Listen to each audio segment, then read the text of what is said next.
ಯಾವತ್ತು ಮನದಲ್ಲಿ ಬಸವನನ್ನು ನೆನೆಸುತ್ತಾ ಇವತ್ತು ನೆರೆದಂಥ ಈ ಕಾರ್ಯಕ್ರಮದಲ್ಲಿ ಜಿಲ್ಲೆಯಿಂದ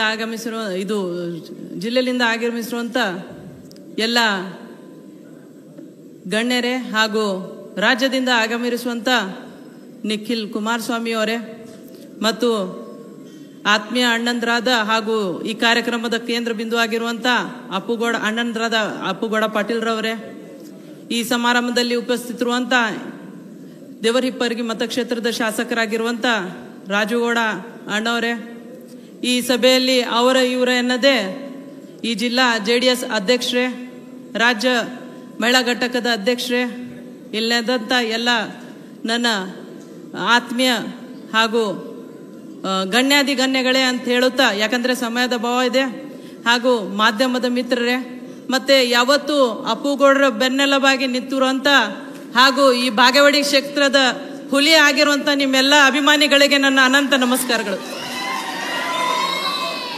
ಇವತ್ತು ನಾನು ಒಂದು ಮಾತು ಹೇಳಕ್ಕೆ ಬಯಸ್ತೀನಿ ನಿಖಿಲ್ ಸರ್ ಅವರೇ, ನಾವು ಎಲ್ಲರೂ ಇಲ್ಲಿ ಬಂದವರು JDS ಕಾರ್ಯಕರ್ತರಿಗಿಂತ ನಾವು ಅಪ್ಪುಗೌಡ ಪಾಟೀಲ್ ಅವ್ರದ್ದು ಅಭಿಮಾನಿಗಳು ಅನ್ನೋದಕ್ಕೆ ಈ ಮಾತನ್ನ ಹೇಳಿಕ್ ಬಯಸ್ತೀನಿ. ಯಾಕಂತಂದ್ರೆ ನಾನು ಈ ಪಕ್ಷಕ್ಕೆ ಬರೋಕ್ಕಿಂತ ಮೊದಲು ಕಾಂಗ್ರೆಸ್ಸಲ್ಲಿದ್ದೆ. ಆದರೆ ಅಣ್ಣವ್ರು ಒಂದೇ ಮಾತಿಗೆ ನಾವು ಕರೆ ಕೊಟ್ಟು ಪಕ್ಷ ಬಿಟ್ಟು ಇಲ್ಲಿ ಬಂದಿದ್ವಿ. ಯಾಕಂತಂದ್ರೆ ನಮ್ಗೆ ಅವ್ರ ಮೇಲೆ ಅಷ್ಟು ಅಭಿಮಾನ ಇದೆ. ಆದರೆ ಬಸವಣ್ಣನವರು ಯಾಕೋ ಅವ್ರ ಮೇಲೆ ಆಶೀರ್ವಾದ ಮಾಡ್ತಾ ಇಲ್ಲ, ನೋಡೋಣ, ಕಾಯೋಣ, ತಾಳದವನು ಬಾಳದವನಂತೆ. ಮುಂದೆ ಬರುವಂಥ ಇಲೆಕ್ಷನ್ದಲ್ಲಿ ಅಣ್ಣವರು ನಿಜವಾಗ್ಲೂ 100ಕ್ಕೆ 100 ಅವ್ರು MLA ಆಗ್ತಾರ ಅನ್ನೋದು ಮಾತು ಕೂಡ ಈ ಸಂದರ್ಭದಲ್ಲಿ ನಾ ಘೋಷಣೆ ಮಾಡ್ತೀನಿ. ಯಾಕಂತಂದ್ರೆ 4-8 ದಿವಸದಲ್ಲಿ JDS ಟಿಕೆಟ್ ತಗೊಂಡು ಬಂದು 45,000 ಓಟ್ ತಗೋಬೇಕಂತಂದ್ರೆ ಅದು ಒಂದು ಹುಲಿ ಕೆಲಸನೇ ಅಂತ ಹೇಳ್ಬಿಟ್ಟು ಇಲ್ಲಿ ಹೇಳಲಿಕ್ಕೆ ಬಯಸ್ತಾ ಇದ್ದೀನಿ ಬಂಧುಗಳೇ. ನಾ ಈ ವೇದಿಕೆಯ ಮುಖಾಂತರ ಒಂದು ಚಾಲೆಂಜ್ ಅನ್ನ ಕೊಡ್ತೀನಿ. ಯಾರಾದ್ರೂ ಬಂದು ಅಪ್ಪುಗೌಡ್ರ ಅಪೋಸಿಟ್ ಪಕ್ಷತ್ರ ನಿಂತು ಇಷ್ಟು ಓಟ್ ತಗೊಂಡು ತೋರಿಸ್ಲಿ, ಹೌದಂತ ಹೇಳ್ಬಿಡ್ತೀನಿ ಅವತ್ತು ಅವ್ರಿಗೆ. ಯಾಕಂತಂದ್ರೆ ಇದು ಸಣ್ಣ ಮನೆತನ ಅಲ್ಲ. ದಿವಂಗತ BS ಪಾಟೀಲ್ ಮನಗುಳಿ ಅವ್ರು ಮಾಡಿದಂಥ ಒಂದು ಕೆಲಸಗಳನ್ನ ನಾವು ನೋಡಿದ್ರೆ ಅವ್ರದ್ದು ಒಂದು ಬುಕ್ವನ್ನೇ ಅವರು ಇವತ್ತು ಕೊಟ್ಟಿದ್ದಾರೆ ನಿಮ್ಮ ಕೈಯಲ್ಲಿ, ನೀವು ಓದಿದ್ರೆ ಗೊತ್ತಾಗ್ಬಹುದು. ಆದ್ರೆ ಆ ಬುಕ್ಕಲ್ಲಿ ಇರೋಕ್ಕಿಂತ ಬಹಳ ದೊಡ್ಡ ಮನುಷ್ಯರು ಅವರು. ಯಾಕಂತಂದ್ರೆ ಅವ್ರು ಮಾಡಿದಂಥ ಕೆಲಸ ಕಾರ್ಯಗಳನ್ನು ನಾವು ಎಣಿಸ್ಲಕ್ಕೆ ಕೂತಿದ್ರೆ 1 ತಿಂಗಳಾಗ್ಬೋದು ಬಹುಶಃ. ಆದ್ರೂ ಕೂಡ ಇವತ್ತು ಜಾತ್ಯತೀತ JDS ಜನತಾದಳದ ಒಂದು ಏನು ಕಾರ್ಯಕ್ರಮ ಅದ, ನೀವು ಎಲ್ಲರೂ ಮೊಬೈಲ್ ತಗೊಂಡು ಬಂದಿರಲ್ಲ ಅಣ್ಣವ್ರ, ಎಲ್ಲಾರು ಮೊಬೈಲ್ ಒಳಗೆ ಅದು ಒಂದು ನಂಬರ್ ಡೈಲ್ ಮಾಡಿ, ಮತ್ತು ಮನ್ಯಾಗ ಎಷ್ಟು ಮೊಬೈಲ್ ಅದ ಅದರಿಂದನೂ ಕೂಡ ನಂಬರ್ ಡೈಲ್ ಮಾಡಿ, ಇದು ನಂಬರ್ ಏನದ ಡಿಸ್ಪ್ಲೇ ಮೇಲೆ ಅದನ್ನ ಡೈಲ್ ಮಾಡಿ ಮೆಂಬರ್ಶಿಪ್ ಮೊದಲು ತಗೋಬೇಕು ನೀವು ಎಲ್ಲರೂ. ಮತ್ತೆ ಹೇಳ್ಬೇಕಂತಂದ್ರೆ ಇವತ್ತು ಸರ್ಕಾರದ ಬಗ್ಗೆ ನಾವು ಮಾತಾಡ್ಬೇಕಂತಂದ್ರೆ ಇವರು ಮಹಿಳೆಯರ ಬಗ್ಗೆ ಮಾತಾಡ್ತಾರೆ, ಸಬಲೀಕರಣದ ಬಗ್ಗೆ ಮಾತಾಡ್ತಾರೆ. ಇವತ್ತು ನಮ್ಮ ಸಬಲೀಕರಣವನ್ನ ಎಲ್ಲಿ ತಗೊಂಡು ಬಂದು ಇಟ್ಟಾರಂತಂದ್ರೆ 20 ರೂಪಾಯಿದ ಬಸ್ ಟಿಕೆಟ್ ಮತ್ತೆ 2,000 ರೂಪಾಯಿಗೆ ತಂದು ಇಟ್ಬಿಟ್ಟಿದ್ದಾರೆ ಅವರು. ಇದು ಒಂದು ನಾಚಿಕೆಗಿಡಿಯ ಒಂದು ಕೆಲಸ. ನಾವು ನಮ್ಮ ಹೆಣ್ಮಕ್ಳಿಗೆ ಬೆಳೆಸಿ ತಿಂಗಳ 1-2 ಲಕ್ಷ ಗಳಿಸುವಂತ ಕೆಪಾಸಿಟಿ ನಮ್ಗದ, ಅಷ್ಟು ತಾಕತ್ ನಮ್ಮ ಹೆಣ್ಮಕ್ಳಿಗದ. ನಾವು ಹೆಣ್ಮಕ್ಳು ಕಲಿಸ್ತೀವಿ, ಅವ್ರಿಗೆ ಓದಿಸ್ತೀವಿ, ಅವ್ರ ಮುಂದೆ ತಗೊಂಡ್ ಬರ್ತೀವಿ. ನಮ್ಗೇನು ಅವ್ರು ಕೊಟ್ಟಂತ 2,000 ಒಳಗೇನು ಜೀವನ ನಡೆಯಂಗಿಲ್ಲ. ಆದ್ರೆ ಅವ್ರು ಏನ್ ಮಾಡ್ತಾ ಇದಾರೆ ಅಂತಂದ್ರೆ ಇವತ್ತಿನ ದಿವಸದಲ್ಲಿ 2,000 ಕೊಡೋದು.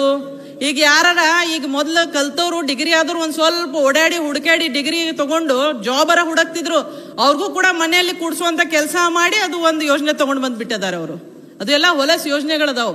ಯಾಕಂತಂದ್ರೆ ಇವತ್ತು ಯೋಜನೆಗಳು ಹ್ಯಾಂಗಿರ್ಬೇಕಂತಂದ್ರೆ ಸನ್ಮಾನ್ಯ ಕುಮಾರಸ್ವಾಮಿ ಅವರು ದೇವೇಗೌಡರು ಮಾಡಿದಂತ ಯೋಜನೆಗಳು ಈ ದೇಶದಲ್ಲಿ ಮಣ್ಣಲ್ಲಿ ಮಣ್ಣಾಗಿ ಹೊಂಟಿರುವಂತ ರೈತನ ಸಲುವಾಗಿ ಮಾಡುವಂತ ಯೋಜನೆಗಳು ನಿಜವಾದ ಯೋಜನೆಗಳು ಇರ್ತಾವ. ನಿಜ ಹೇಳ್ಬೇಕಂತಂದ್ರೆ ಇವತ್ತು ಸಿಟಿಯಲ್ಲಿ 24x7 ಕರೆಂಟ್ ಕೊಡ್ತಾರೆ, ಎಲೆಕ್ಟ್ರಿಸಿಟಿ ಕೊಡ್ತಾರೆ. ಆದ್ರೆ ನಮ್ಮ ರೈತರು ಬಾಂಧವರಿಗೆ ಬರೀ 2 ತಾಸು ಅಥವಾ 3 ತಾಸು ಅಷ್ಟೇ ಇವ್ರು ಕರೆಂಟ್ ಕೊಡುವಂತ ಕೆಲಸ ಮಾಡ್ತಾರೆ.